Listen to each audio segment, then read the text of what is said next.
اب دیکھیے گھر کے اندر بیٹھنے سے متعلق کیا بات کہی گئی. بزار اور ترمذی میں حضرت عبداللہ ابن مسعود سے نبی ایک صحابہ یہ ارشاد نقل ہوا ہے ان المرأۃ عورۃ، عورت چھپا کر رکھنے کی چیز ہے، عورت چھپا کر رکھنے کی شے ہے. المرأۃ کلھا عورۃ، عورت کہتے ہیں اس کو ہے جسے چھپا کر رکھا جائے. ان المرأۃ عورۃ فاذا خرجت، جب وہ گھر سے نکلتی ہے استشرفها شیطان، اب شیطان جو ہے اس کو طاق میں رکھتا ہے. واقرب ما تکون بروحۃ ربها وهي فی قعر بیتها، وہ اپنے رب کی رحمت سے قریب ترین ہوتی ہے جبکہ اپنے گھر کے بھی کسی اندرونی حصے صحن میں ہوگی تو شاید ادھر ادھر کے کوٹھوں سے نظر پڑ جائے.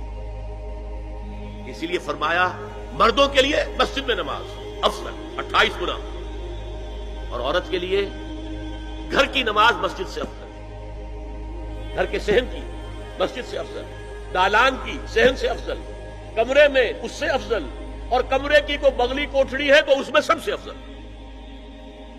یہ احادیث نبی صلی اللہ علیہ وسلم مزاج ہے نا، اس سے بن رہا ہے، ایک معاشرت وجود میں آ رہی ہے. یہ ساری چیزیں کیوں آ رہی ہیں؟ اور سنیے عبداللہ ابن احمد ابن حنبل نے زوائد الزہد میں اور ابن ابی شیبہ نے ابن سعد نے اپنی کتابوں میں مسروق کی روایت نقل کی ہے کہ حضرت عائشہ جب تلاوت قرآن کرتے ہوئے اس آیت پر پہنچتی تھی وَقَرْنَ فِي بُيُوتِكُنَّ، تو بے اختیار وہ پڑھتی تھی. قرآن کہتا ہے اپنے گھروں میں رہو. حضرت عائشہ نے شہادت عثمان کے بعد باہر نکل کر لشکر کی قیادت کی.